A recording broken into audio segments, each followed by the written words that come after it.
Angular momentum क्या था, different formulas of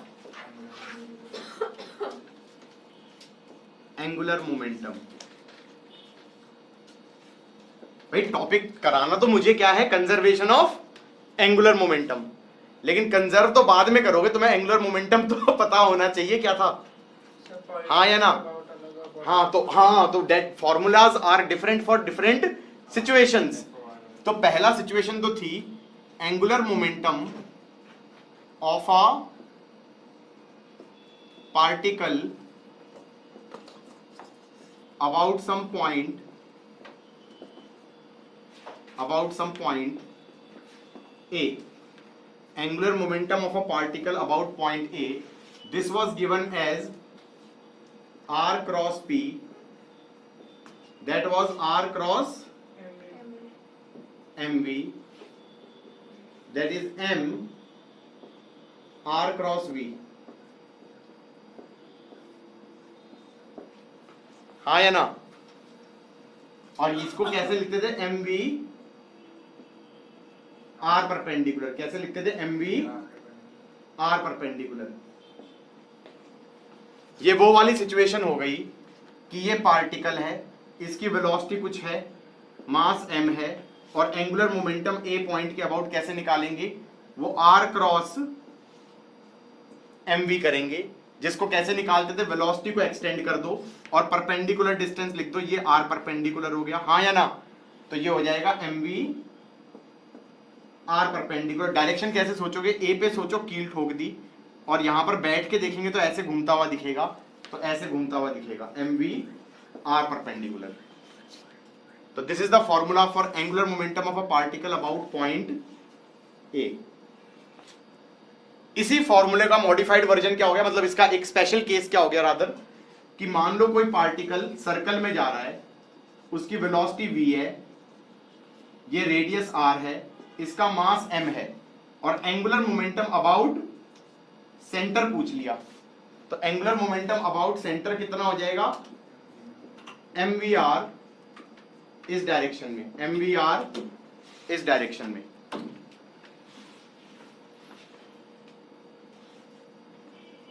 ठीक है,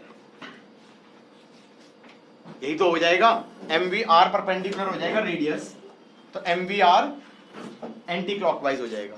ये एक फॉर्मूला था। दूसरा फॉर्मूला था कि अगर कोई रॉड है या कोई भी बॉडी है जिसको किसी पॉइंट पे हिंज कर दिया और हिंज करके इसको ऐसे घुमा दिया ओमेगा से, तो इस केस में एंगुलर मोमेंटम अबाउट हिंज कितना हो जाएगा, एंगुलर मोमेंटम अबाउट हिंज हो जाएगा आई हिंज ओमेगा, बेटा ओमेगा, आई हिंज ओमेगा। और इसमें स्पेशल चीज क्या हो गई कि एंगुलर मोमेंटम किसी और पॉइंट के about can not be written as I a omega, this is only and only valid about hinge. जैसे ये रॉड है, ये ओमेगा से घूम रही है, तो इसका एंगुलर मोमेंटम हो जाएगा इस एक्सिस के about ml²/3 omega, that is angular momentum about hinge. तो पहला फॉर्मूला तो ये बताया, सेकंड फॉर्मूला ये बताया, ये फॉर्मूला है FA OR के लिए, FA OR के लिए, फिक्स्ड एक्सिस ऑफ रोटेशन के लिए। और एक थर्ड फॉर्मूला होगा जनरल रिजिड बॉडी मोशन के लिए। किसके लिए, जनरल रिजिड बॉडी मोशन के लिए। इसमें क्या होगा कि सपोज करो ये बॉडी है, इसका वेलोसिटी ऑफ सेंटर ऑफ मास है, और इसकी कुछ एंगुलर वेलोसिटी है cm के अबाउट, सेंटर ऑफ मास के अबाउट ये घूम रहा है ओमेगा से। इसमें एंगुलर मोमेंटम पूछा जाए अबाउट एनी पॉइंट, सपोज पूछा गया इस a पॉइंट के अबाउट, सपोज पूछा गया एंगुलर मोमेंटम अबाउट a, तो इसका फॉर्मूला बड़ा खतरनाक सा है। Angular momentum about a is given by pure translational motion का एंगुलर मोमेंटम और प्लस प्योर रोटेशनल मोशन का angular momentum. Pure translational motion का एंगुलर मोमेंटम कैसे लिखोगे, m r cm cross vcm, rcm cross VCM plus ICM omega. ये RCM cross VCM क्या हो गया भाई, यहां से तुम पोजीशन वेक्टर बना दो, ये तो हो गया RCM, हाँ या ना। अब इसको भी कैसे लिखोगे, इसको भी ऐसे नहीं लिखेंगे, पहले वाला क्वांटिटी इसको ऐसे नहीं लिखोगे, इसको क्या करना, पॉइंट मास मान लेना और ये कहना कि इसको एक्सटेंड कर दो, यहां से परपेंडिकुलर गिरा दो, R परपेंडिकुलर, तो एंगुलर मोमेंटम ट्रांसलेशन वाला तो हो जाएगा MVCM R परपेंडिकुलर। क्या हो जाएगा, MVCM R परपेंडिकुलर, वो तो हो जाएगा ऐसे। इसको, इसकी डायरेक्शन कैसे सोची हमने, कहा वेलोसिटी ऑफ सेंटर ऑफ मास ऐसे है और यहां पर बैठ के देख रहा हूं तो ये ऐसे जाता हुआ दिख रहा है, तो इस पॉइंट के अबाउट ये ऐसे घूमता हुआ दिखेगा, हाँ या ना। तो MVCM R perpendicular, that's angular momentum about A, वो तो हो गया MVR परपेंडिकुलर वाला, और डायरेक्शन क्या हो गई, क्लॉकवाइज। और जो ICM ओमेगा है उसका इस वाली चीज से कुछ लेना देना ही नहीं है, उसमें सिर्फ क्या करो, CM के ऊपर बैठ के देखो, सेंटर ऑफ मास पे बैठ के देखो और देखो एंगुलर वेलोसिटी कैसे है, वो भी क्लॉकवाइज है, तो ये ऐड कर दो प्लस ICM ओमेगा। जैसे सपोज करो ये ऐसे है और VCM ऐसे है और ओमेगा ऐसे है, मान लिया ऐसे। अब कह रहे हैं एंगुलर मोमेंटम A के अबाउट बताओ, कैसे लिखेंगे, हम कहेंगे MVCM, VCM को एक्सटेंड किया R परपेंडिकुलर, तो एंगुलर मोमेंटम अबाउट A हो जाएगा MVCM R परपेंडिकुलर, डायरेक्शन क्या हो गई, क्लॉकवाइज। अब क्लॉकवाइज को तुमने ले लिया पॉजिटिव, तो इसका मतलब ये डायरेक्शन अगर तुमने पॉजिटिव लिए तो ये डायरेक्शन नेगेटिव ली है, तो फिर हमने कह दिया ओके ये तो ऐसे था, ये प्लस ले लिया। अब CM पे बैठ के देखा तो ये उल्टी डायरेक्शन में दिया हुआ है ओमेगा, तो माइनस ICM ओमेगा ऐसे। ये फॉर्मूला लिख पाना बहुत इंपॉर्टेंट है और ये बहुत टफ भी है, क्योंकि तुम गलत करोगे कहीं ना कहीं, डायरेक्शन में गलती करोगे। कहां करोगे कि भाई रॉड ले लिया हमने क्या ले लिया, रॉड ले लिया और ये VCM हो गया और ये ओमेगा हो गया, ये पॉइंट A ले लो, ये पॉइंट B ले लो, ये पॉइंट C ले लो, इसका मास M ले लो, लेंथ L ले लो। अब एंगुलर मोमेंटम लिख के देखो A के अबाउट, A के अबाउट क्या हो जाएगा, MVCM L/2, डायरेक्शन क्या होगी, MVCM L/2, डायरेक्शन क्या होगी, एंटी क्लॉकवाइज, ऐसे होगी ना, MVCM L/2 ऐसे होगी, माइनस ML²/12 ओमेगा ऐसे। एंगुलर मोमेंटम अबाउट B कितना आएगा, B के अबाउट MVCM R परपेंडिकुलर तो हो जाएगा 0, फिर ML²/12 ओमेगा ऐसे, सिर्फ यही होगा, हाँ या ना। C के अबाउट क्या होगा, angular momentum about C, MVCM L/2 ऐसे प्लस ML²/12 ओमेगा, ये भी ऐसे, MVCM R perpendicular plus ICM omega, हाँ या ना।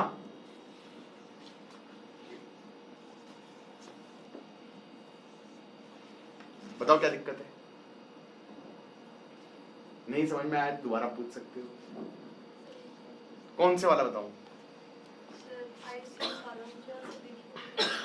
भाई, एंगुलर मोमेंटम अबाउट A देखना है, तो मैंने कहा कि MVCM आर परपेंडिकुलर, और ए पे बैठ के देखा तो ये वीसीएम सेंटर ऑफ मास ऐसे घूमा, और आईसीएम घूमेगा तो सेंटर ऑफ मास पे बैठ के ही देखना है, तो ये ऐसे घूमेगा, तो एमवीसीएम L/2 ऐसे माइनस फिर ICM that is moment of inertia about centre of mass that is mL²/12 omega.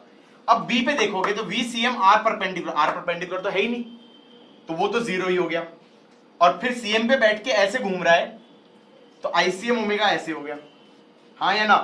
अब सी पे देखा तो एम वीसीएम आर परपेंडिकुलर ऐसे हुआ, और सेंटर ऑफ मास पे बैठ के देखा तो वो भी ऐसे ही हुआ, तो हमने कहा एम वीसीएम L/2 ऐसे प्लस mL²/12 ओमेगा वो भी ऐसे। ठीक है, एंगुलर मोमेंटम मैंने लिखना सिखा दिया, किस केस में सिखा दिया, फिक्स्ड एक्सिस ऑफ रोटेशन में भी सिखा दिया, जनरल रिजिड बॉडी मोशन में भी सिखा दिया। अच्छा, ये चीज तुम्हें समझ में आ जानी चाहिए कि भाई अगर जनरल रिजिड बॉडी मोशन है और ये मान लो VCM है और ये ओमेगा है, तो angular momentum about centre of मास कितना हो गया, सीधा ICM ओमेगा ही रहेगा, हाँ या ना। और मैंने कहीं ये बताया था कि न्यूटन सेकंड लॉ क्या बोलता था रोटेशन के लिए, torque about some point P is rate of angular momentum about that point P। ये तो हमेशा ट्रू है, लेकिन एंगुलर मोमेंटम को हमेशा तुम आई ओमेगा नहीं लिख पाते, तो इसलिए हमेशा आई अल्फा वैलिड नहीं है। लेकिन अब मैं कह सकता हूं सेंटर ऑफ मास के अबाउट ICM ओमेगा है, तो डिफरेंशिएट कर दूं तो क्या आ जाएगा, एंगुलर मोमेंटम का rate of change about centre of mass is ICM d omega by dt, that would be ICM alpha, and this is torque about center of mass। I think यही तो हम लगाते आ रहे थे, torque equal to I alpha general rigid body motion में किसके about लगाते थे, सेंटर ऑफ मास पे लगाते थे। क्यों लगाते थे, क्योंकि सेंटर ऑफ मास के about angular momentum can be written as I omega. उसको अगर मैं डिफरेंशिएट कर दूं तो क्या बन जाएगा, आई अल्फा बन जाएगा अबाउट सेंटर ऑफ मास, हाँ या ना। किसी और पॉइंट के अबाउट नहीं लगा सकते, किसी और पॉइंट के अबाउट नहीं लगा सकते। Torque equal to I alpha is valid about centre of mass in the case of general rigid body motion. This is because of this कि angular momentum about centre of mass can be written as I alpha, I omega, तो उसको differentiate किया तो आई alpha बन जाएगा। नहीं तो पहले वाली टर्म दुखी करेगी, MVCM आर परपेंडिकुलर वाली, किसी और पॉइंट के अबाउट डिफरेंशिएट करूंगा तो टॉर्क अबाउट ए हो जाएगा, ICM अल्फा तो हो ही जाएगा एक, लेकिन ये वाली क्वांटिटी का डिफरेंशिएशन भी होगा, हाँ या ना।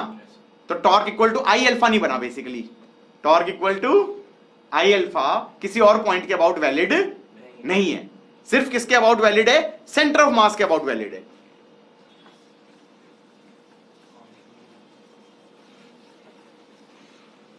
दूसरी स्टोरी ये होती है कि fixed axis of rotation can be thought of as a subset of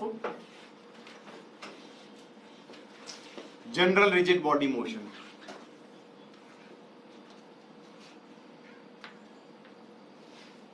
होना भी चाहिए, फिक्स्ड एक्सिस ऑफ रोटेशन वाला GRBM में जनरल मोशन है अगर, तो उसका सबसेट होना चाहिए, नहीं होना चाहिए। FAOR should be covered under general rigid body motion. Can you do that, can you do that? सोचो, मैं सोच रहा हूं, ये रॉड है, ये रॉड है, ऐसे करो,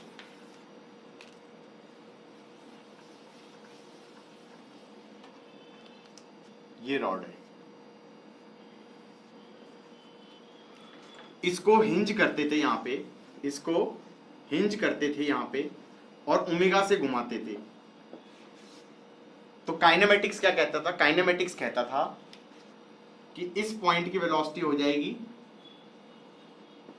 L/2 ओमेगा, इस पॉइंट की वेलोसिटी हो जाएगी L ओमेगा। क्या मैं इसको सोच सकता हूं कि ये GRBM हो रहा है, ऐसे मान लिया VCM और ऐसे मान लिया कुछ ओमेगा डैश। उनको यहाँ पे तो कील ठोकी हुई थी, मैंने कहा सोच लो ना, VCM मान लिया, ओमेगा डैश मान लिया, तो वो तो GRBM हो गया। अब यहां पे इस वाले पॉइंट की वेलोसिटी क्या हो जाएगी, VCM, और ऊपर हो जाएगी L/2 ओमेगा डैश। अब वो कह रहा है यहां पर हिंज है, यहां पर हिंज है, इसका मतलब इसकी वेलोसिटी होनी चाहिए 0। तो मैं कहूंगा VCM is L/2 omega dash. तो टेक्निकली जो राइट हैंड साइड में मैंने बनाया है इसको ऐसे बना सकते हैं कि ऐसे हो गया VCM और ऐसे हो गया ओमेगा, और VCM की वैल्यू लिख दी L/2 ओमेगा। और ध्यान रहे ये वाला ओमेगा और ये वाला ओमेगा सेम कर दो, ओमेगा डैश और ओमेगा सेम कर दो। तो सारे रिजल्ट जो यहां पे आ रहे हैं वो इससे भी आ जाएंगे या नहीं आ जाएंगे? ये ओमेगा डैश को ओमेगा बोल दो, इसमें एंगुलर वेलोसिटी थी इसके अबाउट। यहां पर मैंने कहा कि सेंटर ऑफ मास चल रहा है VCM से और ओमेगा डैश से घूम रहा है, मैंने कहा ओमेगा डैश सेम कर दिया और VCM की वैल्यू मैंने लिख दी L/2 ओमेगा। अब तुम सोचो यहां पर अपने आप हो गया ही नहीं हो गया, इसकी वेलोसिटी 0 हो गई। इस वाले पॉइंट की वेलोसिटी कितनी हो गई? VCM की वेलोसिटी है L/2 ओमेगा और वो सेंटर ऑफ मास के अबाउट ओमेगा से घूम रहा है, तो नीचे की तरफ और कितना हो गया? L/2 omega. L ओमेगा ही आ गया नहीं आ गया? इसका मतलब हर जो FAOR वाला मोशन है उसको कैसे मान सकता हूं? जनरल रिजिड बॉडी मोशन मान सकता हूं, VCM और ओमेगा लेके। और फिर मैं क्या कर दूंगा? हिंज वाले पॉइंट की वेलोसिटी कर दो 0, हिंज वाले पॉइंट की वेलोसिटी कर दो 0। तो I can technically assume FAOR to be a GRBM। समझ में आया कि नहीं आया? अब एक ये काइनेमेटिक्स पे लगाया, क्या मैं एनर्जी पे लगा सकता हूं? मैंने कहा इस केस में टोटल काइनेटिक एनर्जी कितनी होती है? Half I hinge omega square. कितना होता है? Half mL²/3 omega square.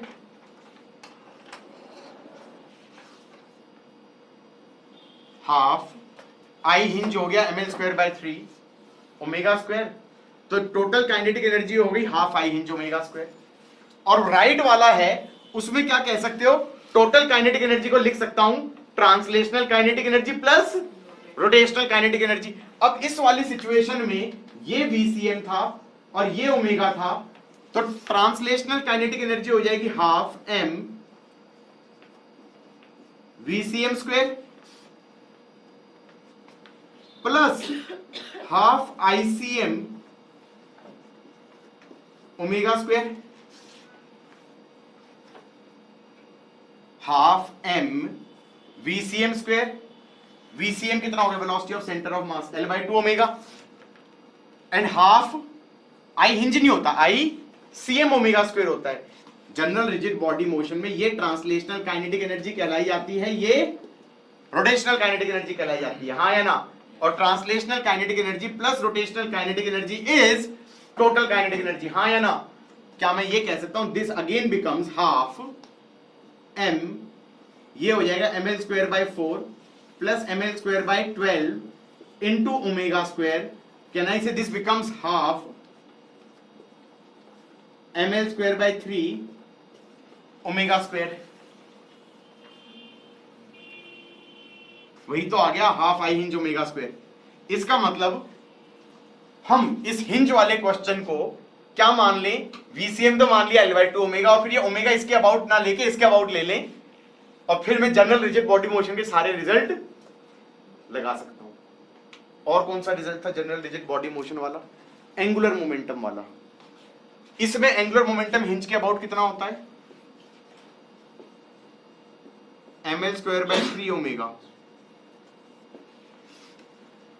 यही तो होता है angular momentum about hinge is I hinge omega. इस वाले केस में सोच के ये हिंज वाला पॉइंट है, कितना हो जाएगा? m VCM हो गया L/2 omega into R perpendicular हो गया L/2, और डायरेक्शन क्या हो गई? क्लॉकवाइज। फिर सेंटर ऑफ मास पे बैठ के देखा तो ICM कितना हो गया? mL²/12 और ओमेगा हो गया क्लॉकवाइज, हाँ या ना? तो हम ये कहेंगे ये हो जाएगा angular momentum about hinge. Got it और नॉट? पक्का?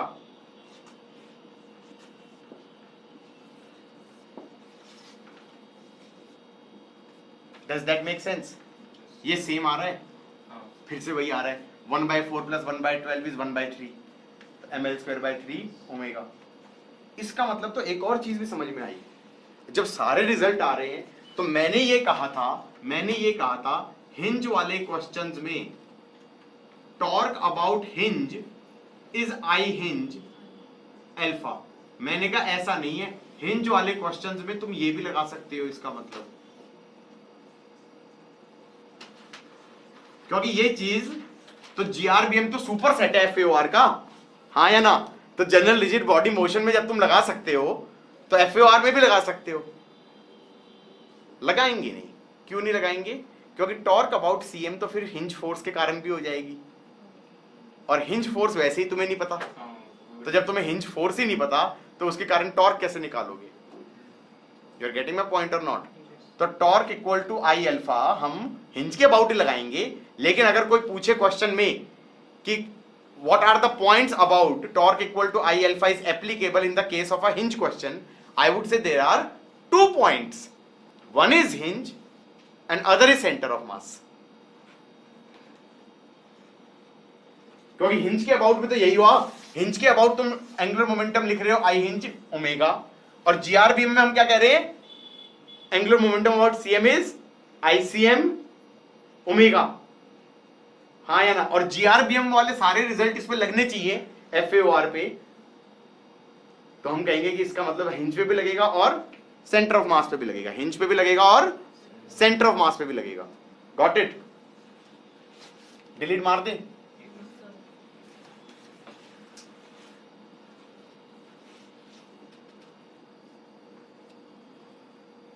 समझ में आया मैं क्या कहना चाह रहा हूं? मैं कहना चाह रहा हूं जब कोई क्वेश्चन अटक गया एफएओआर के फंडे से और सॉल्व नहीं हो रहा है तो मैं उसको जीआरबीएम मानने में क्या बोलना चाह रहा हूं?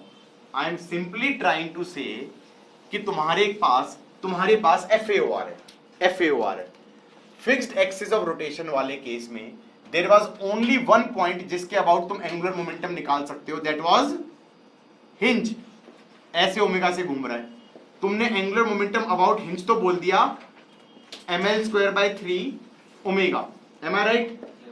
लेकिन इसमें अगर कोई पूछे कि तुम्हें इस पॉइंट के अबाउट निकालना है एंगुलर मोमेंटम और इसके अबाउट निकालना है, निकाल सकते हो क्या?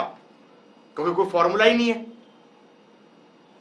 एफएओआर में सिर्फ हिंज के अबाउट फॉर्मूला था, लेकिन मैंने कहा ये एफएओआर इज इक्विवेलेंट टू सेइंग कि velocity of centre of mass तो हो गई वीसीएम, वीसीएम को लिख दिया मैंने, यहीं पे लिख दो ना, वीसीएम कितना हो गया? L/2 omega. वीसीएम कितना हो गया? L/2 omega. और जो ये ओमेगा हिंज के अबाउट मान रहे थे उसकी जगह कहां मान ले? सीएम के अबाउट मान ले, तो ये वाला पॉइंट अपने आप ही हिंज हो जाएगा। तो this situation is equivalent to this situation. इतनी देर से हमने यही सीखा है। And if these are equivalent, अब इस केस में मैं चाहूं तो इस बी पॉइंट के अबाउट एंगुलर मोमेंटम लिख सकता हूं। क्या लिख सकता हूं? ml²/12 omega. तो सेंटर ऑफ मास के अबाउट लिख रहे हो। सी के अबाउट लिख सकता हूं? हाँ लिख सकता हूं। एंगुलर मोमेंटम अबाउट सी हो जाएगा m, VCM हो जाएगा L/2 ओमेगा, R परपेंडिकुलर हो जाएगा L/2। डायरेक्शन क्या हो जाएगी? ऐसे MVCM R परपेंडिकुलर की। फिर ICM ओमेगा करोगे तो वो ऐसे होगा, तो वो लिख देना -ml²/12 ओमेगा ऐसे। तो तुमने एंगुलर मोमेंटम अबाउट बी भी लिख दिया और एंगुलर मोमेंटम अबाउट सी भी लिख दिया। क्या टफ था?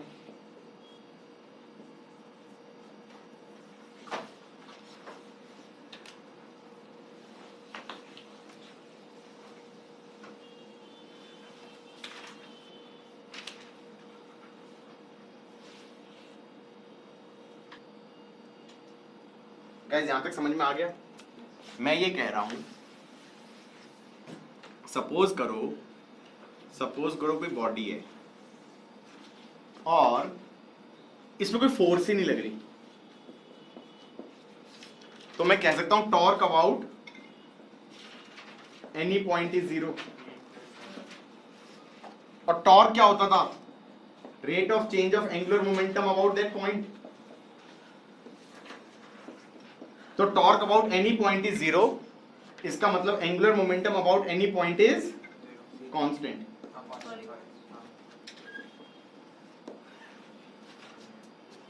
अगर मान लो बॉडी थी, उस पे फोर्स लग रही थी ऐसे, अभी भी कोई पॉइंट है जिसके अबाउट टॉर्क 0 है? मैं बताऊं इनफाइनाइट पॉइंट्स हैं अभी भी. ये ले लो, ये ले लो, ये ले लो, ये ले लो, इस लाइन पे कोई भी पॉइंट ले लो, इस लाइन पे कोई भी पॉइंट ले लो, ये सारे पॉइंट्स के अबाउट टॉर्क 0 है ना?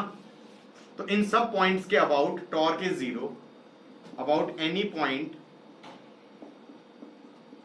On line of force F. तो इसका मतलब angular momentum is constant about any point lying on line F. Does that make sense or not? मतलब तुम रियलाइज करो, मैंने इस दो सिचुएशंस दिखा के क्या बोलना चाहा है. मैंने कहा कंजर्वेशन ऑफ लीनियर मोमेंटम कब लगता था? जब F net 0 होता था. हाँ, लीनियर मोमेंटम क्या होता था? Rate of change of linear momentum is net external force. हाँ या ना? सो अगर F 0 तो कंजर्वेशन ऑफ लीनियर मोमेंटम लगेगा, और ये वाली सिचुएशन हो गई. लेकिन इसमें कंजर्वेशन ऑफ एंगुलर मोमेंटम कितने पॉइंट्स के अबाउट लगेगा? इनफाइनाइट. इस केस में कंजर्वेशन ऑफ लीनियर मोमेंटम नहीं लगेगा क्योंकि F तो लग रहा है, लेकिन कंजर्वेशन ऑफ एंगुलर मोमेंटम तब भी तुम कह सकते हो, लगा सकते हो ऐसे पॉइंट के about which are lying on this particular line of F. So दुनिया में क्वेश्चंस में there is more probability that you can apply conservation of angular momentum rather than conservation of linear momentum. तो there will be situations जिसमें conservation of linear momentum valid नहीं होगा, परंतु conservation of angular momentum valid होगा. हमने इस type का question किया था. किस टाइप का क्वेश्चन किया था बच्चों?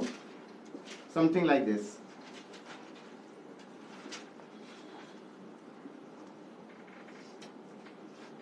टेबल है. कैसा टेबल है? स्मूथ टेबल है. स्मूथ टेबल में कर दिया होल, यहां से एक रस्सी पास करी, ये एक पार्टिकल गया, रस्सी को यहां से कर दिया फिक्स, और ये मास m है और ये लेंथ l है, और इसको स्पीड दे दी v. तो ये ऐसे सर्कुलर मोशन करेगा हॉरिजॉन्टल सर्कल में. करेगा या नहीं करेगा?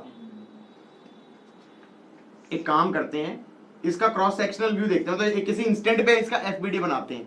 किसी इंस्टेंट पे एफबीडी बनाएंगे. ये तो हमारा एक्सिस होगा, ये ऐसे दिखेगा, नीचे हमारा mg लगेगा, ऊपर हमारा नॉर्मल लगेगा, ऐसे हमारा टेंशन लगेगा,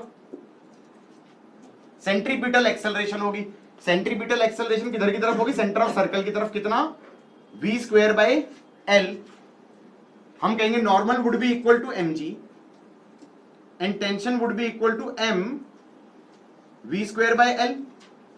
अब तुम ये सोच सकते हो कि इसका कुछ लेना देना नहीं है रोटेशन से.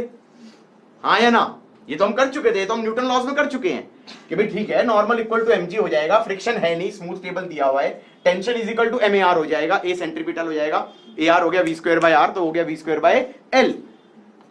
अब मैं कह सकता हूं कि क्या मैं ये पॉइंट उठा लूं p, ये पॉइंट उठा लूं P, और P के अबाउट टॉर्क देखूं इस पे, तो क्या मैं ये कह सकता हूं टॉर्क अबाउट P टेंशन के कारण तो है ही नहीं, क्योंकि टेंशन तो उस पॉइंट से पास कर रहा है. और हम कह सकते हैं ये डिस्टेंस था L, तो mg के कारण टॉर्क ऐसे हो गई, कितनी? mgl.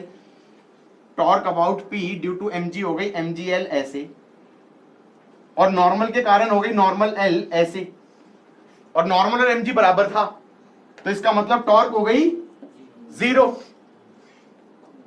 हाँ या ना? तो मैं कह सकता हूं एंगुलर मोमेंटम अबाउट P रहेगा कांस्टेंट. अच्छा, अब दूसरी कहानी आती है कि एंगुलर मोमेंटम P के अबाउट होगा कितना. मैंने कहा एक काम करते हैं, टॉप व्यू देखते हैं. कौन सा व्यू देखते हैं? Top view. अगर तुम टॉप व्यू देखोगे तो ये सर्कुलर मोशन दिख रहा है, ये पॉइंट तुम्हारा P है, ये पॉइंट तुम्हारा P है, और ये जा रहा था V से, और रेडियस था L, इसका मास था m, angular momentum about P कितना होगा? mvl। Angular momentum about P कितना होगा? mvl। ये कांस्टेंट रहेगा, that's what it is saying, हाँ या ना? डायरेक्शन हो गई ऐसे, ऊपर से देख रहे हैं तो it's actually what? Anti clockwise, हाँ या ना? ओके, अभी क्वेश्चन तो बनना चालू हुआ। क्वेश्चन है, इस रस्सी को पकड़ा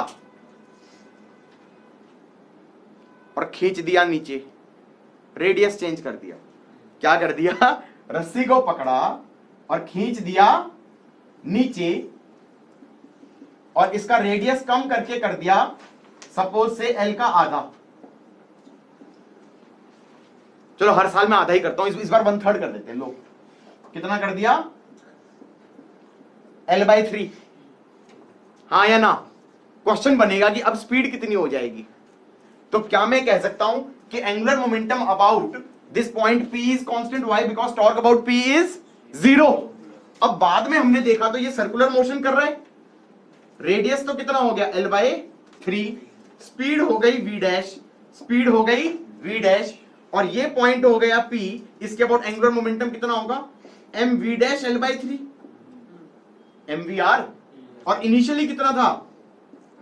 mvl, तो कहना इसे V डैश हो गया 3v। रेडियस हुआ 1/3 और स्पीड हो गई 3 टाइम्स। बेसिकली फॉर्मूला ये बन रहा है, m v1r1 is m v2r2, यही तो बन रहा है, is constant, is constant. m v1r1 is m v2r2, हाँ या ना? या फिर ये कह सकते हो mvr is constant, centre of circle के अबाउट एंगुलर मोमेंटम कांस्टेंट है। तो जितना रेडियस को कम करोगे उतनी स्पीड बढ़ती जाएगी, जितना रेडियस बढ़ाओगे तो स्पीड घटती जाएगी। तो रेडियस को कहता है डबल कर दिया तो स्पीड आधी हो जाती है। कि mvr is constant, why it's constant? Because torque about point P is 0, torque is 0, angular momentum is constant, हाँ या ना? अच्छा, इस क्वेश्चन में इसने कहा रेडियस हो गया L/3, स्पीड हो गया 3v। अब इस क्वेश्चन में कई बार कुछ और चीजें भी पूछी आ सकती हैं। वो ये भी पूछ सकता है कि okay, what is work done by tension? अब तुम कहोगे सर्कुलर मोशन में वर्क डन तो टेंशन का 0 होता था। मैंने कहा not any more, because this is technically not circular motion, this is not technically circular motion. Circular motion में तुम ऐसे करते थे, तुम ये कहते थे टेंशन लग रहा है सेंटर की तरफ, डिस्प्लेसमेंट होता है टेंजेंट के अलोंग, फिर टेंशन लगता है सेंटर की तरफ, डिस्प्लेसमेंट होता है टेंजेंट के अलोंग, सेंटर की तरफ टेंशन लगता है, डिस्प्लेसमेंट टेंजेंट के अलोंग होता है। वर्क डन बाय टेंशन क्या हो जाता है? 0। इस केस में वर्क डन बाय टेंशन 0 नहीं है, क्योंकि टेक्निकली वो सर्कुलर मोशन तो कर ही नहीं रहा, वो तो स्पाइरल होके अंदर चला गया। तो क्या मैं कह सकता हूं टेंशन के अलोंग डिस्प्लेसमेंट हुई है उसकी, ये वाली। अब दिमाग में आया कि क्या मैं वर्क डन बाय टेंशन निकाल सकता हूं F.ds से? नहीं निकाल सकते। क्यों? क्योंकि टेंशन तुम्हारी वेरिएबल आएगी, तुम्हारी टेंशन रेडियस पे डिपेंडेंट आएगी। क्यों आएगी? तुम्हारी टेंशन आएगी mv²/x, आएगी या नहीं आएगी? mv²/x, और v भी x पे डिपेंडेंट आएगा। तो v को कैसे लिखना चाहिए? v इज L/mx, हाँ, mvx इज कांस्टेंट, तो इसको लिखना चाहिए m L/mx का square upon x। This is tension as a function of x। अच्छा, ये भी एक बार मेंस में आया है। क्या आया था? Tension as a function of r की पावर कितना आता है? अब बच्चे तो कहेंगे टेंशन आता है mvr, r की पावर 1। मैंने कहा नॉट रियली, क्योंकि v भी तो r पे डिपेंडेंट आएगा। तो जब तुम v को r के टर्म्स में करोगे तो कांस्टेंट चीज होनी चाहिए ना। t प्रोपोर्शनल टू r की पावर n बोल रहे हो, तो इसका मतलब बाकी सब चीजें तो कांस्टेंट होनी चाहिए। यहां पर v भी डिपेंडेंट था और r भी डिपेंडेंट था। तो v को जब तुम r के टर्म्स में लिखने लगे तो हमने कहा t इज mv²/r, और फिर हमने कह दिया mvr इज कांस्टेंट, तो v को लिख दिया L/mr। तो इससे हमारे पास t as a function of r कितना आ गया? m L/mr का स्क्वायर इंटू 1/r, तो दैट इज r की पावर -3। तो ये समझ में आ गया कि तुम वर्क डन बाय टेंशन सोच रहे थे ना, बहुत इजी है। It's not really easy. Why it's not easy? Because tension is dependent on radius. तो is there an indirect way? How can I find work done by tension? Work done by tension कैसे निकाल सकता हूं यार? Gain in kinetic energy is work done by tension. हाँ, work done by tension कैसे निकाल लोगे? K final minus K initial. Kinetic energy final कितनी होगी? Half M. फाइनल वेलोसिटी होगी थी 3v, half m 3v square minus half m v square. ये gain in kinetic energy कहां से आया होगा? Work done by tension. Work done by tension.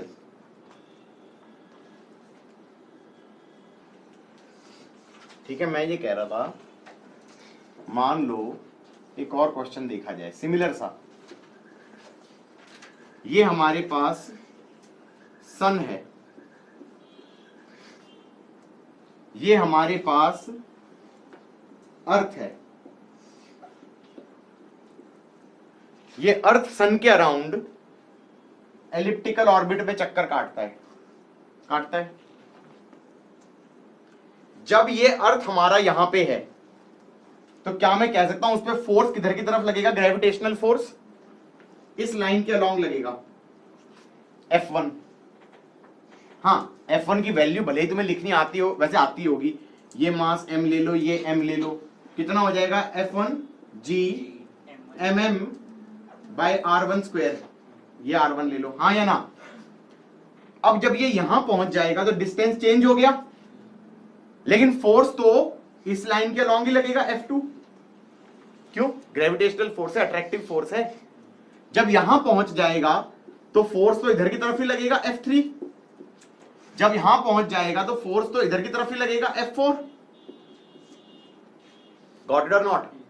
क्या मैं ये कह सकता हूं इस पॉइंट को ले लो A, तो हमें निकालना है टॉर्क ऑन अर्थ। क्या निकालना है? Torque on earth about centre of sun. What is this? This is torque about A. Torque about A on earth about A. भाई अब बताओ कैसे टॉर्क अबाउट ए कैसे निकालोगे? यहां पर ये बॉडी है, इस पे फोर्स F1 ऐसे लग रहा है, और इस पॉइंट के अबाउट टॉर्क निकालना है। पोजीशन वेक्टर ये हो जाएगा। टॉर्क क्या होती थी? R cross F। Can I say that will B R1 cross F1। R1 cross F1 क्या हो जाएगा? R1 F1 sign 180। Sign 180 zero होता है, टॉर्क इज जीरो। जब यहां पहुंचा तो मैंने कहा ये पोजीशन वेक्टर हो जाएगा, फिर कहेंगे R क्रॉस F, फिर से जीरो। फिर यहां पहुंचा तो R पोजीशन वेक्टर ऐसे हो गया, F ऐसे हो गया, R क्रॉस F फिर से जीरो। फिर से यहां से position vector R cross F is फिर से जीरो। तो हम ये कहेंगे ये तो हमेशा जीरो आएगा, और क्योंकि ये हमेशा जीरो आएगा इसका मतलब angular momentum about A is constant.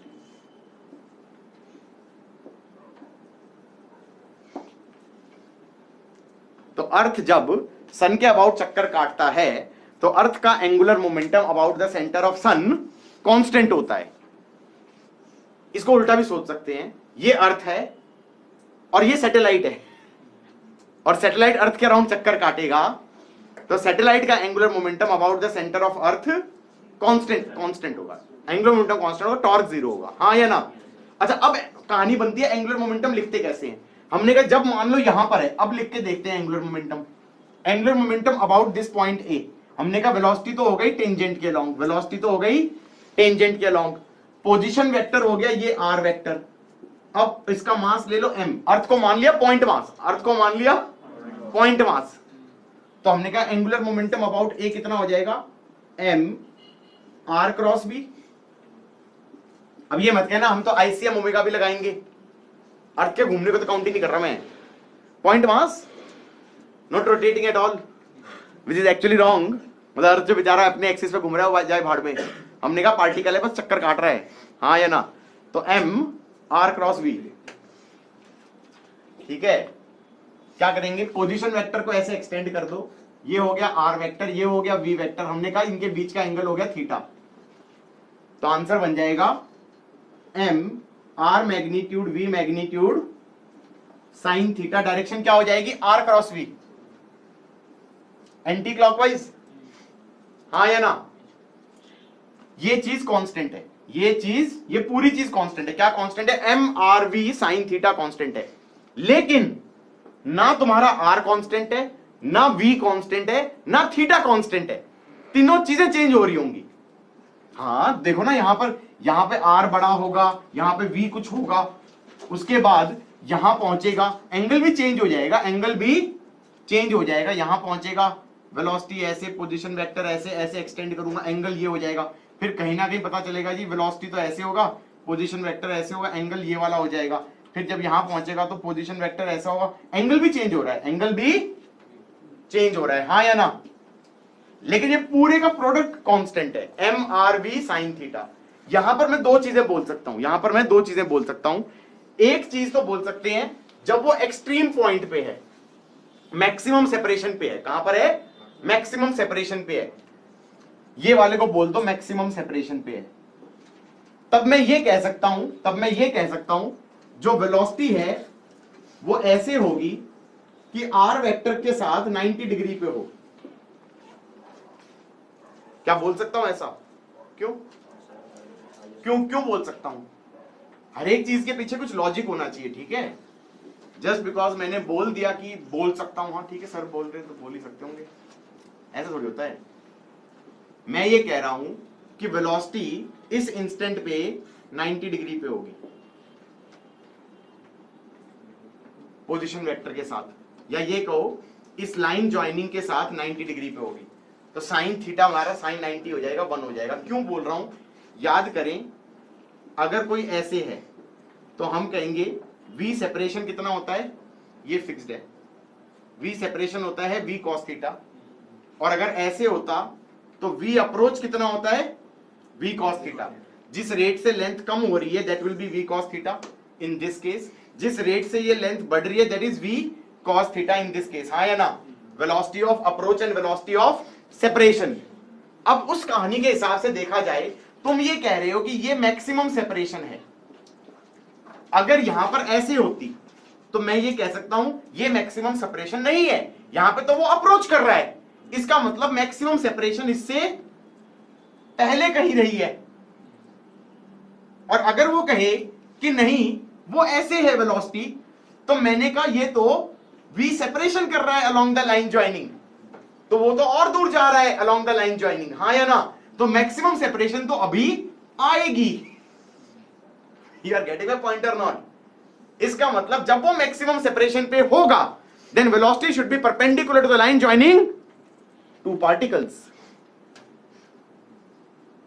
समझ में आया कि नहीं आया, नहीं आया। मैं ये कह रहा हूं कि वेलोसिटी अगर ऐसे होती तो क्या मैं ये कह सकता हूं अलोंग दिस लाइन ये लेंथ बढ़ती,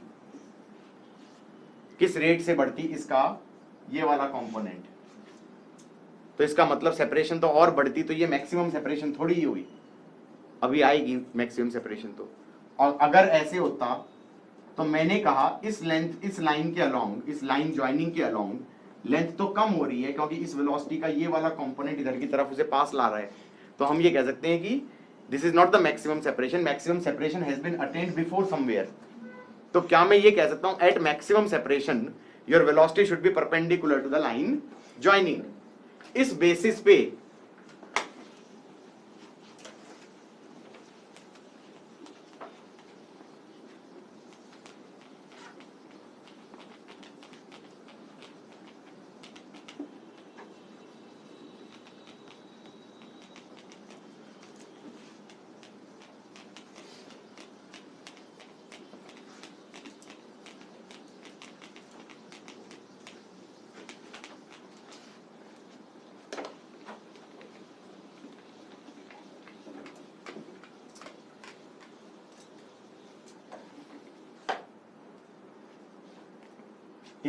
पे हम ये कह रहे हैं कि ऐसे एलिप्टिकल ऑर्बिट में जा रहा है जहां पे मैक्सिमम सेपरेशन है वहां पर वेलोसिटी इस लाइन से 90 डिग्री पे है। इसको बोल दिया R1, इसको बोल दिया V1। अब मैं एंगुलर मोमेंटम अबाउट ए लिखना चाहूं तो कितना आ जाएगा? इसका मास बोल दिया m, can I say that will B mv1 r1 ऐसे। एंगल का पंगा नहीं रहा ना, अदरवाइज तो इसमें एक टर्म आ रही थी साइन थीटा वाली टर्म, वो बच गई क्योंकि साइन 91 हो गया। ऐसे ही दूसरी स्टोरी बोलेंगे जब वो मिनिमम सेपरेशन पे है,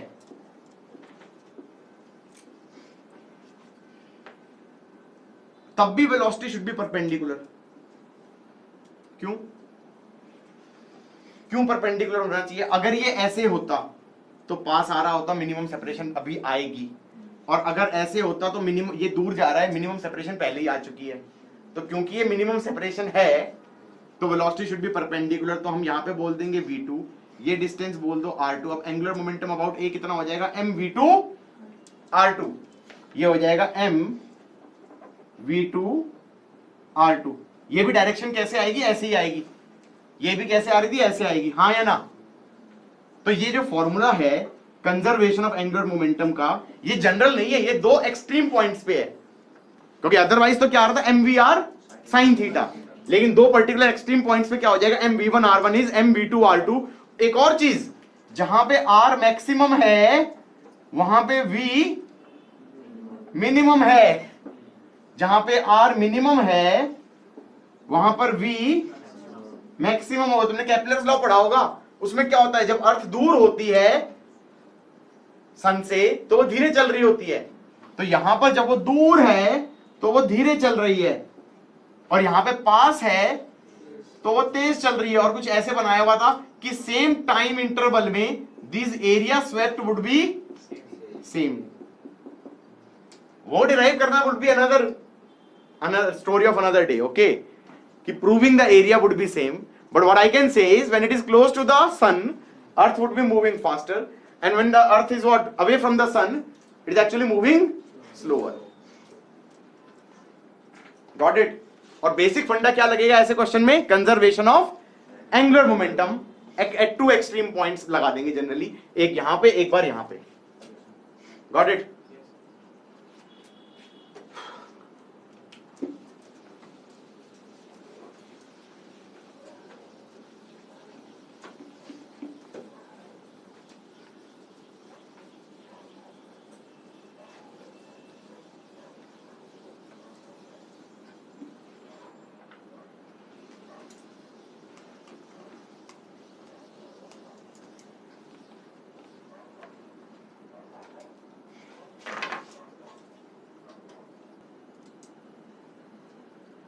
गाइस देखो, इस पे ना बहुत इंटरेस्टिंग से क्वेश्चन बन जाते हैं। एक क्वेश्चन तो ऐसा बन जाता है कि भाई ये बच्चा है, इसके हाथ ऐसे हैं, हाथ में ना डंबल लेके बैठा है, और ये जमीन पे ना मतलब पता नहीं क्या कर रहा है, ये घूम रहा है, ओमेगा 1 से घूम रहा है, मूवमेंट ऑफ इनर्शिया इसका I1 है। बैले डांसर, मतलब स्कूल में वो एनसीईआरटी में बैले बैले लिखा है ना, कुछ बैले डांसिंग कर रहे हैं, वो घूम रहे हैं, चक्कर काट रहे हैं, ऐसे हाथ करके घूम रहे हैं, तो घूम रहा है। और घूमते घूमते उसने क्या किया? उसके हाथ में थे मासेस, अब उसने लगाई फोर्स, ऐसे ऐसे लगाई फोर्स। जब ऐसे फोर्स लगाई तो क्या मैं कह सकता हूं P पॉइंट के अबाउट टॉर्क 0 है, हाँ या ना? क्योंकि परपेंडिकुलर डिस्टेंस 0 हो जाएगा, R क्रॉस F करते हैं, हाँ या ना? अब उसने इन मासेस को खींच लिया अंदर,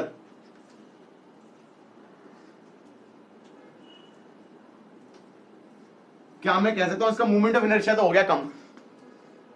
हाँ, अब मूवमेंट ऑफ इनर्शिया I2 हो गया, कम हो गया ना, मासेस एक्सिस के पास आ गए। और मैं कहूंगा इस पॉइंट के अबाउट देखा जाए तो एंगुलर मोमेंटम क्या होगा? I hinge omega. I hinge omega से क्या बोलोगे? I1 omega 1, that should be equal to I2 omega 2, हाँ या ना? एंड क्योंकि उसने मूवमेंट ऑफ इनर्शिया अपना डिक्रीज कर लिया तो एंगुलर वेलोसिटी इंक्रीज हो गई। End of story. तेज तेज घूमने लगेगा। क्या हुआ? नहीं समझ में आया? भाई चक्कर काट रहा था ऐसे, हाथ अंदर खींच लिए, मोमेंट ऑफ इनर्शिया कम कर लिया, हाँ या ना, मोमेंट ऑफ इनर्शिया कम कर लिया तो एंगुलर वेलोसिटी बढ़ जाएगी, तेज तेज घूमेगा। अब बच्चे कहेंगे ना हमने कभी स्केटिंग करी ना हमें ऐसा कुछ आइडिया, किसी ने स्विमिंग करी है? स्विमिंग के अंदर भी होता है, पता है, डाइव किया है? नहीं वो नहीं किया है, किया है। वो डाइविंग बोर्ड पे ऐसे होते हैं और डाइविंग बोर्ड पे जंप मारते हैं, पहले वो स्ट्रेट होते हैं, वो स्ट्रेट होते हैं तो मतलब वो ऐसे होंगे कि भाई ऐसे बंदा है, और वो किसी एंगुलर वेलोसिटी ओमेगा से घूम रहा होगा, ओमेगा 1 से, फिर वो अपने पैर फोल्ड कर लेता है ऐसे,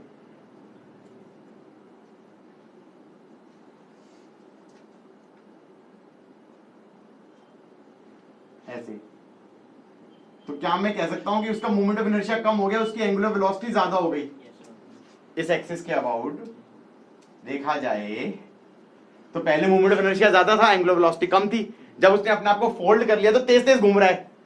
फिर वो ऐसा करते हैं कि भाई वो 2 बार कलाबाजी खाई या 3 बार खाई और फिर नीचे पानी होता है, तो पानी में पहुंचने से पहले फिर से स्ट्रेट कर लेते हैं कि भाई एंगुलर वेलोसिटी जोर से ना घूम रहा हो, स्ट्रेट होके उस इंस्टेंट पे पोजीशनिंग भी ऐसे होगी, बिल्कुल ऐसे जाए कि ऐसे ऐसे ऐसे, पहले ऐसे था, स्ट्रेट था, धीरे धीरे घूम रहा था, फिर उसने फोल्ड कर लिया तो तेज तेज घूमने लगा। तो 2 बार या 3 बार उस पे पॉइंट्स मिलते हैं उनको, और फिर 3 बार करने के बाद वो घूमता घूमता गोल चक्कर में नहीं गिरना है अंदर, ठीक है? तो उससे पहले स्ट्रेट हो जाओ तो घूमने की स्पीड कम भी हो जाएगी और स्ट्रेट एंटर करोगे।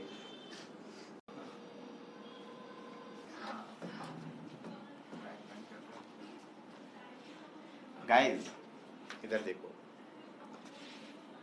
Just to increase your interest in this topic,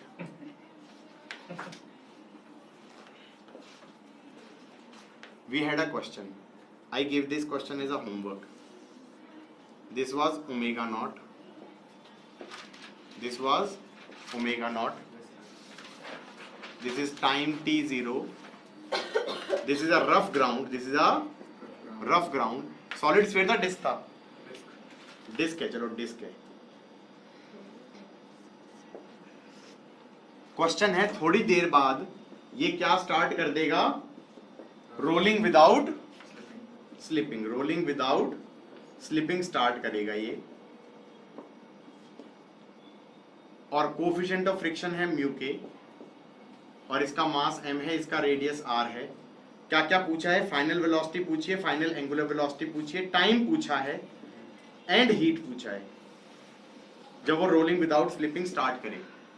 मैंने कहा इधर की तरफ वेलोसिटी हो, इधर लगेगा mg, इधर लगेगा mu kinetic normal, that is mu के mg, acceleration of centre of मास इधर हो जाएगा कितना? म्यू जी, और एंगुलर एक्सेलरेशन इधर की तरफ हो जाएगा कितना? Alpha is mu mg r। तुम करके आए थे ये क्वेश्चन, तो ये आ जाएगा 2 mu ji by r, 2 mu ji by r. थोड़ी देर बाद जब वो यहां पहुंचा तो इसकी वेलोसिटी भी आ जाएगी v, इधर की तरफ क्यों आएगी? क्योंकि पहले v 0 था, ACM आया तो v उधर की तरफ आ गया, और एंगुलर वेलोसिटी कम हो गया ओमेगा, और हमने कहा टाइम t हो गया, this omega is less than omega naught. अरे भाई अल्फा इधर की तरफ है, तुमको तुम्हारा डाउट ये कि उल्टी डायरेक्शन में क्यों नहीं आ गया? मैंने कहा उससे पहले नो स्लिप कंडीशन आ जाएगी। गेन इन काइनेटिक एनर्जी नहीं बोलते हैं, gain in translational kinetic energy हो रहा है, लॉस इन रोटेशनल हो रहा है। यू आर थिंकिंग कि हीट कहां से आ रही है, मैंने तो हीट में डायरेक्टली कह दिया loss in total kinetic energy is heat, लेकिन इस ही थॉट इट ज्यादा थॉरली सोच लिया इसने कहा ट्रांसलेशन तो बढ़ रही है, ट्रांसलेशनल काइनेटिक एनर्जी तो बढ़ रही है, पहले VCM 0 था, बाद में VCM आ गया, बट मैंने कहा रोटेशनल काइनेटिक एनर्जी घट रही है, और रोटेशनल ज्यादा घट रही होगी जितना ट्रांसलेशन गेन नहीं हुई होगी। तो इसका मतलब ओवरऑल जो डिफरेंस होगा वो कहां चला गया होगा? हीट में। वो कहां चला गया होगा? हीट में। ये समझ में आया है? नहीं आया? अब मैंने इक्वेशन क्या बोली? V is equal to 0 plus mu ji T, omega is omega naught minus 2 mu ji by R T, v is equal to are omega, v equal to are omega. तो mu ji T is R omega naught minus 2 mu ji T, तो R omega naught by 3 mu ji is T. हाँ या ना? तो velocity of centre of mass तो कितना आ गया, are omega naught by 3, तो ये हो गया आर ओमेगा नॉट बाय 3, और ओमेगा कितना हो गया, ओमेगा नॉट बाय 3। हाँ या ना? उसके बाद टाइम भी निकल गया, फाइनल वेलोसिटी भी निकल गया, सेंटर ऑफ मास की भी आ गई और एंगुलर वेलोसिटी भी आ गई। हीट जनरेटेड कितना आएगा, हीट जनरेटेड कितना आएगा, लॉस इन काइनेटिक एनर्जी के इनिशियल माइनस के फाइनल। के इनिशियल में ट्रांसलेशन भी आएगा, ट्रांसलेशन तो है ही नहीं, जीरो। इनिशियल रोटेशनल कितना हो जाएगा, m are square by 2 omega naught square, disc है। फाइनल ट्रांसलेशनल कितना होगा, हाफ एम वीसीएम कितना हो गया, आर ओमेगा नॉट बाई 3 का whole square plus half ICM हो जाएगा m are square by 2 omega naught by 3 का whole square. This should be heat, this should be heat. हाँ जी, अगर मुझे ये टाइम ना निकालना होता, अगर मुझे ये टाइम ना निकालना होता, सिर्फ फाइनल वेलोसिटी निकालनी होती, there is another way I can do this question. Exactly, मैंने कहा जमीन उठाते हैं, जमीन में ये पॉइंट लिया ए, अब ये जो जमीन वाला पॉइंट है इसके अबाउट बता दो टॉर्क कितनी लग रही है। मैंने कहा इधर देखो, mg ऐसे लग रहा है बॉडी पे, नॉर्मल ऐसे लग रहा है और काइनेटिक फ्रिक्शन ऐसे लग रहा है, सही है। तो क्या मैं कह सकता हूं ये डिस्टेंस मान लो x भी है, तो टॉर्क अबाउट a कितना होगा, mg x ऐसे माइनस नॉर्मल x ऐसे, that should B 0। Sir normal पे x डिस्टेंस थोड़ी है, क्यों नहीं है, नॉर्मल तो ऐसे लग रहा है, perpendicular distance from this point कितना होगा, x ही तो होगा, और फ्रिक्शन के कारण टॉर्क कितना होगा, वो 0, क्योंकि r परपेंडिकुलर इज 0। तो a के अबाउट टॉर्क 0, इसका मतलब एंगुलर मोमेंटम a के अबाउट कांस्टेंट। अब ये सोचते हैं इनिशियली कैसे घूम रहा था, VCM तो था नहीं और सिर्फ ओमेगा नॉट से घूम रहा था, किससे घूम रहा था, ओमेगा नॉट से। तो a के अबाउट एंगुलर मोमेंटम कितना है, सोच के MVCM R परपेंडिकुलर, ये लिखते थे ना, उसको लिख दो 0 plus ICM omega, ICM omega कितना हो जाएगा, MR square by 2 omega naught ऐसे, MR square by 2 omega naught ऐसे। Does that make sense? बाद में एंगुलर मोमेंटम इस स्टेट में, जब ये ओमेगा है, ये VCM है, a के अबाउट, a को ऐसे मान लो ना, ये है ना a, हाँ, क्या बनेगा angular momentum, MVCM R perpendicular direction ऐसे प्लस ICM ओमेगा ऐसे, तो कितना बनेगा, MVCM R परपेंडिकुलर तो रेडियस ही हो गया, प्लस ICM कितना हो गया, MR स्क्वायर बाई 2 ओमेगा ऐसे। साथ में यहां पर नो स्लिप कंडीशन मान रहे हो, तो V equal to are omega, V equal to are omega. तो इसको चाहूं तो मैं क्या लिख सकता हूं, आर ओमेगा, ये कितना हो गया, M are square plus M R square by 2, that is 3/2 M are square omega, M are square by 2 cut गया, omega is omega naught by 3, done. Omega is omega naught by 3 and v is r omega, that will be what, omega naught by 3 into radius. Final velocity निकालने का ये सबसे आसान तरीका है। इसमें फिर ड्रॉबैक क्या है, टाइम कभी नहीं निकलेगा, क्योंकि एंगुलर मोमेंटम कंजर्व कर रहे हो, उसमें वेलोसिटी आएगी, रेडियस आएगा, एंगुलर वेलोसिटी आएगी, टाइम तो आएगा ही नहीं पिक्चर में। हाँ या ना? हाँ, अब बोल सकते हो, बोलो। सर आप ये वाला लाइक आपने एमवीआर ये सब कैसे निकाला, वापस दिखा दो एक बार। ये VCM है, ये ओमेगा है। इस पॉइंट के अबाउट एंगुलर मोमेंटम कितना होगा? MV/r परपेंडिकुलर रेडियस हो गया, डायरेक्शन ऐसे हो गई। फिर सेंटर ऑफ मास पे बैठ के देखा, प्लस ICM ओमेगा। ICM क्या हो गया? डिस्क है, तो mr²/2 ओमेगा, और V equal to R omega. मान ही रहे हैं कि यहां पर आगे क्या हो गया है? Rolling without slipping.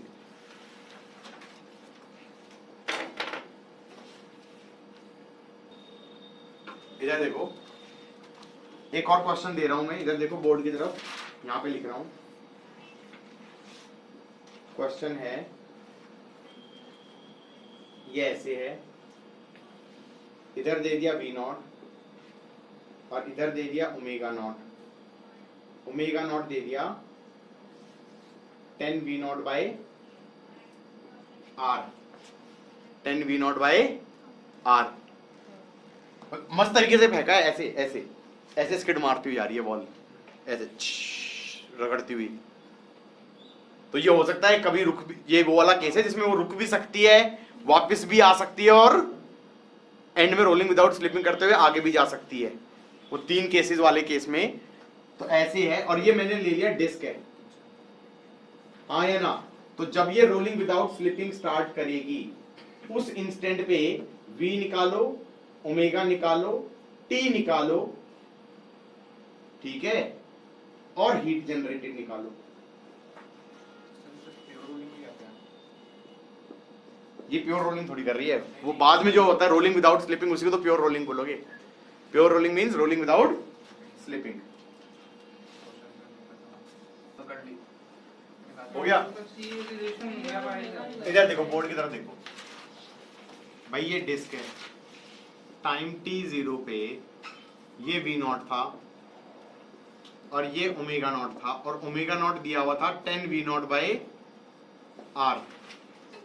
हाँ या ना? हम कहेंगे नीचे लगेगा mg, ऊपर लगेगा नॉर्मल। इस पॉइंट की वेलोसिटी आगे की तरफ हो जाएगी कितनी? 11V0।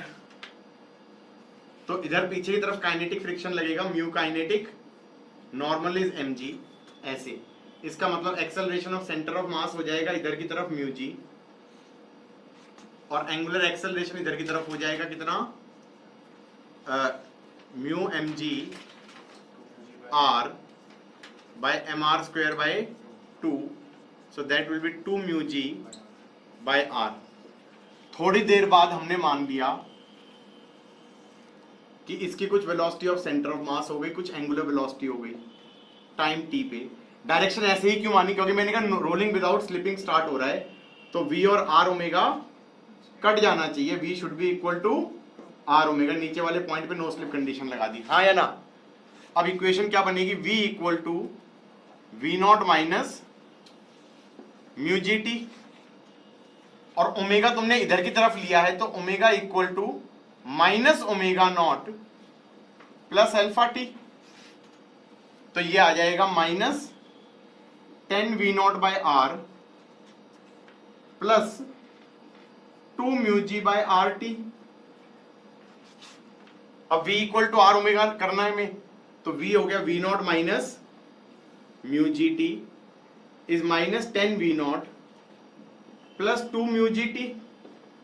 ये आ गया 11V0/3 mu ji is the time when rolling without slipping would start. अब वेलोसिटी फाइनल निकालनी है, तो that will be V0 minus mu ji t. Mu ji t कितना आ जाएगा?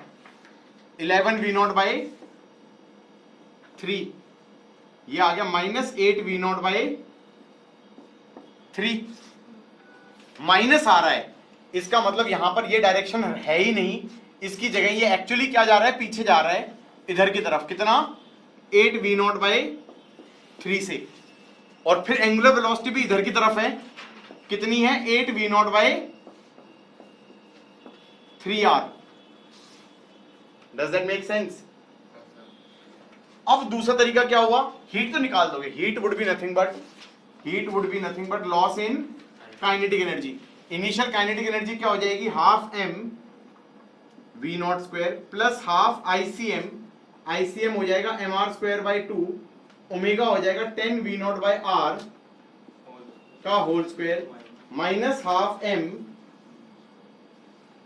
8 वी नॉट बाई 3 का whole square, 8 v naught by 3 का whole square plus half ICM, ICM हो जाएगा m are square by 2 8 v naught by 3 r का whole square.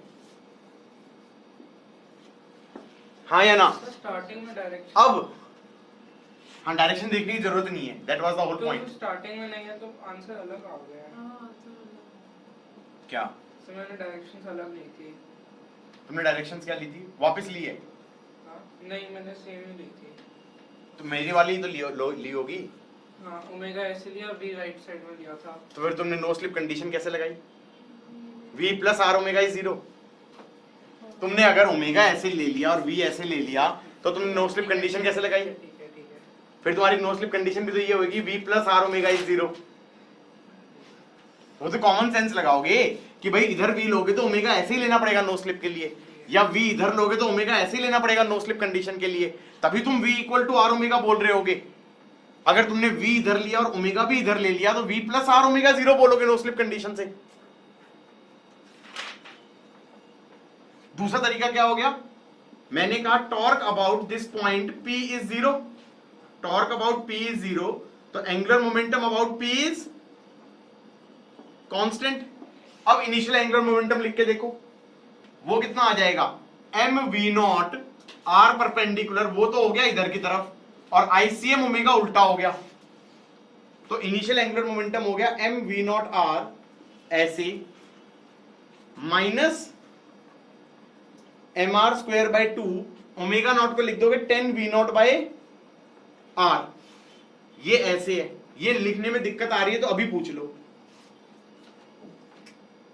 नहीं आ रही क्योंकि m v c m r perpendicular और आईसीएम ओमेगा ऐसे हो जाएगा। फाइनली तुमने ये माना है, ये v माना है और ये ओमेगा माना है, और ये पॉइंट p है, एंगुलर मोमेंटम कितना हो जाएगा एम वी आर ऐसे, और आईसीएम ओमेगा भी उसी डायरेक्शन में होगा, क्लॉकवाइज ही होगा, तो बाद में लिख देना एम वी आर ऐसे plus M R square by 2 omega ऐसे। उसके बाद m और r काट दो,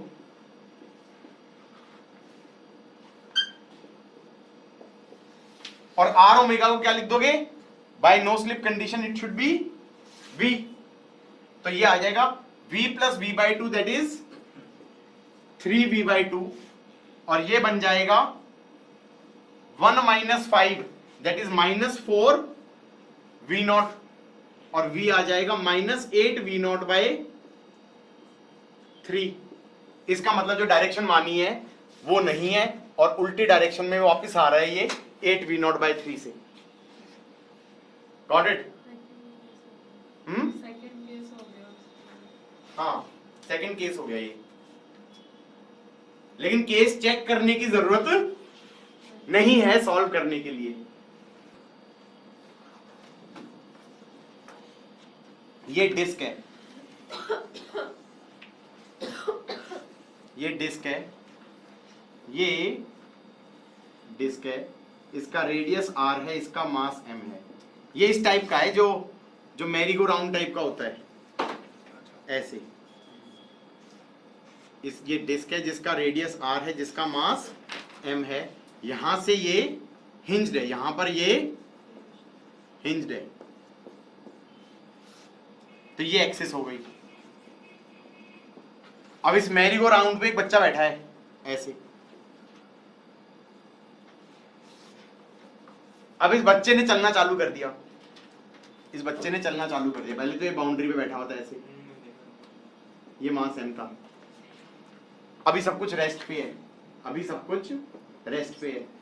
उसने स्टार्ट कर दिया वॉक करना, ही स्टार्ट्स वॉकिंग।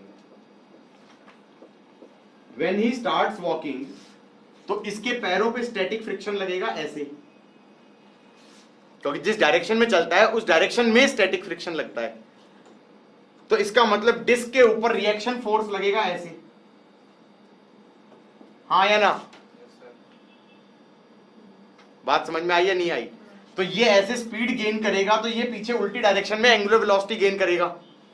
क्वेश्चन है कि थोड़ी देर बाद इस बच्चे की स्पीड हो गई v, अब ये बताना पड़ेगा v with respect to ground हो गई। उस इंस्टेंट पे डिस्क की एंगुलर वेलोसिटी ओमेगा कितनी हो गई? क्वेश्चन समझ में आया कि नहीं आया? Sir, वही करेंगे। तो हम ये कहेंगे शांत शांत। मैं ये कह रहा हूं इनिशियली तो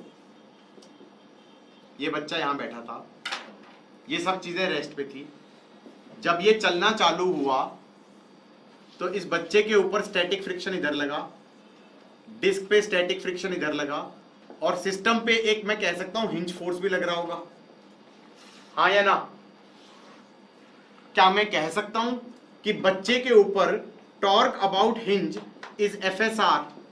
ऐसे ये किस पे? Torque on kid about hinge. क्या मैं कह सकता हूं torque about H on disc कितना हो जाएगा? वो हो जाएगा FSR उल्टी डायरेक्शन में। तो इसका मतलब conservation of angular momentum kid पे नहीं लग सकता, conservation of angular momentum disc पे नहीं लग सकता। लेकिन मैं अगर इसको मान लूं सिस्टम, पहली बार अब ऐसा वर्ड आया कि सिस्टम मान लिया, अगर मैंने इसे तो सिस्टम मान लिया तो स्टैटिक फ्रिक्शन हो गया इंटरनल फोर्स, और सिर्फ अब सिस्टम पे लग रहा है F हिंज।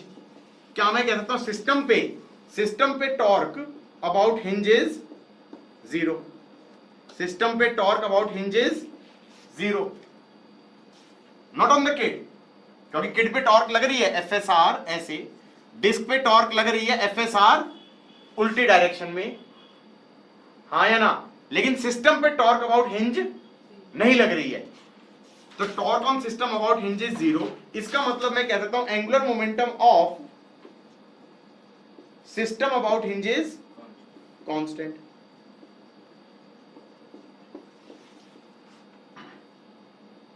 बात समझ में आई या नहीं आई? तो इनिशियल एंगुलर मोमेंटम कितना होगा? दोनों रेस्ट पे थे, तो ये हो जाएगा 0 + 0, और इन बच्चे का फाइनल एंगुलर मोमेंटम कितना हो जाएगा हिंज के अबाउट? MVR इस डायरेक्शन में, और डिस्क का एंगुलर मोमेंटम कितना हो जाएगा हिंज के अबाउट? I हिंज ओमेगा उल्टी डायरेक्शन में। तो हम कहेंगे फाइनल इक्वेशन हो जाएगा MVR इस डायरेक्शन में माइनस MR²/2 ओमेगा इस डायरेक्शन में। तो अगर वो एंगुलर वेलोसिटी पूछता है तो हम लिख सकते हैं MVR अपॉन कैपिटल MR²/2, हाँ या ना? इसका मतलब क्वेश्चन में वो v देगा और फिर उसके टर्म्स में पूछ लेगा कि एंगुलर वेलोसिटी कितनी हो गई। गॉट इट और नॉट? नॉट ओनली दैट, हम ये कह सकते हैं कि जब ये बच्चा जहां से चालू हुआ उसमें डिस्क पे एक मार्क लगा दिया, हमने मार्क लगा दिया, ये टाइम t0 पे है। अब इसकी स्पीड हो गई v और इसकी एंगुलर वेलोसिटी हो गई ओमेगा। क्वेश्चन ये बन सकता है कि इस मार्क पे वो दोबारा क्रॉस कब करेगा? Mark is on the disc, mark is on the disc. तो ऐसा नहीं हो सकता कि भाई ये डिस्क है, वो ये मार्क हमारा यहां से यहां आ गया, यही तो हो रहा है। और बच्चा यहां से ग्राउंड फ्रेम में देखा जाए तो चक्कर काट के यहां पहुंच गया। तो मैं ये कह सकता हूं कि ये अगर एंगल थीटा गया तो ये कितना गया? 2π - थीटा। ये मार्क अगर थीटा गया तो ये कितना गया? 2π - थीटा। अब अगर मैं डिस्क के हिसाब से सोचूं तो क्या मैं कह सकता हूं theta is omega T, angular displacement is angular velocity into time. ये टाइम टी पे पहुंच गया। और बच्चे पे मैं क्या कह सकता हूं? बच्चे में मैं क्या कह सकता हूं? ये डिस्टेंस चला, ये डिस्टेंस कितना चला? 2π नहीं, R 2 pi minus theta. Arc length क्या होता है? R 2 pi minus theta. ये डिस्टेंस चला, दैट शुड बी वीटी। तो हम ये पूछ सकते हैं कितने टाइम के बाद वो वहां पहुंचेगा। तो मैंने कहा दोनों को ऐड कर दो, ऐड मत करो, थीटा एलिमिनेट करना है, आर से मल्टीप्लाई करके ऐड कर दो। तो आर से मल्टीप्लाई करके ऐड कर दोगे तो क्या आ जाएगा? 2 pi R is R omega plus V into T. इससे टी आ जाएगा 2 pi R upon V plus, और आर ओमेगा यहां से निकाल लो तो ये आ जाएगा 2mv बाय कैपिटल M।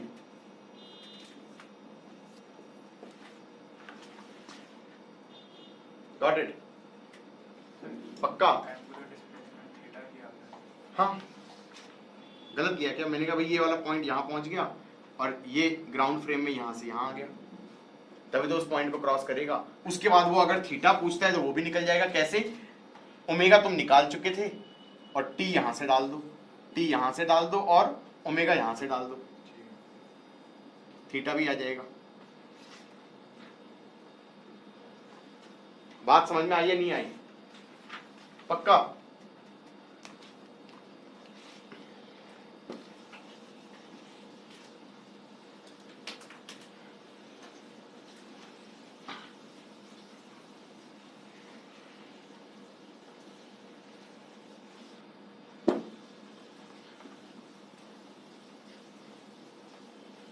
इसी क्वेश्चन में मॉडिफाइड वर्जन जानते हो कैसे बनता है?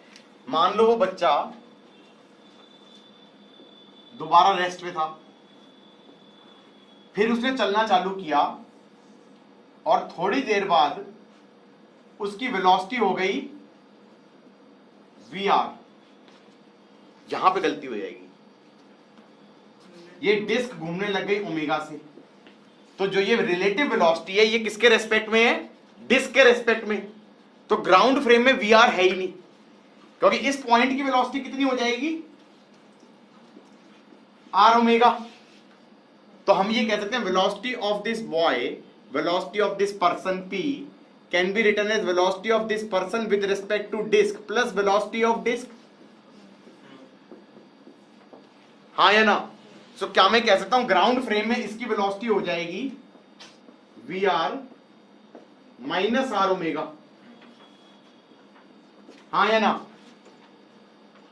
अब ग्राउंड फ्रेम में तो हम ये कह रहे हैं कि torque about hinge is zero, क्योंकि जो स्टैटिक फ्रिक्शन वगैरह वगैरह जो फोर्सेस बनाई हैं वो कौन से फ्रेम में बनाई हैं? ग्राउंड फ्रेम में। हम हमेशा ही ग्राउंड फ्रेम में बना रहे होते हैं, तो ग्राउंड फ्रेम में ही एंगुलर मोमेंटम कांस्टेंट करोगे। अब एंगुलर मोमेंटम कितना होगा?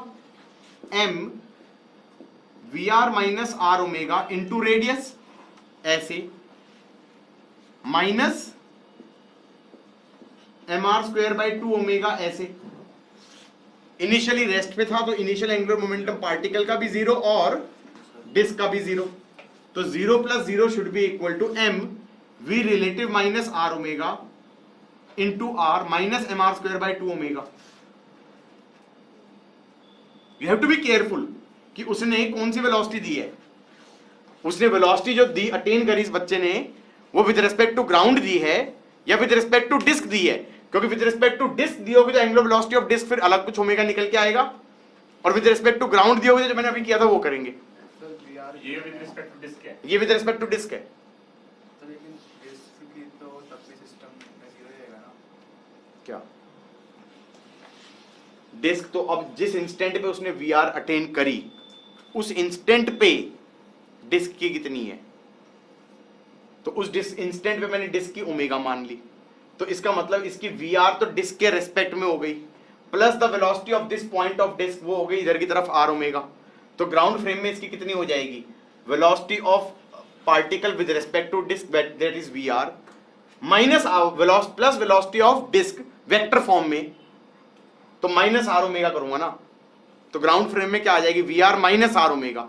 अब एंगुलर मोमेंटम लिखो, तो M we are perpendicular hinge के अबाउट अप्लाई करेंगे conservation of angular momentum on the system, तो कितना आ जाएगा? M we are minus are omega into radius minus I hinge omega of the disc, that is minus M R square by 2 omega.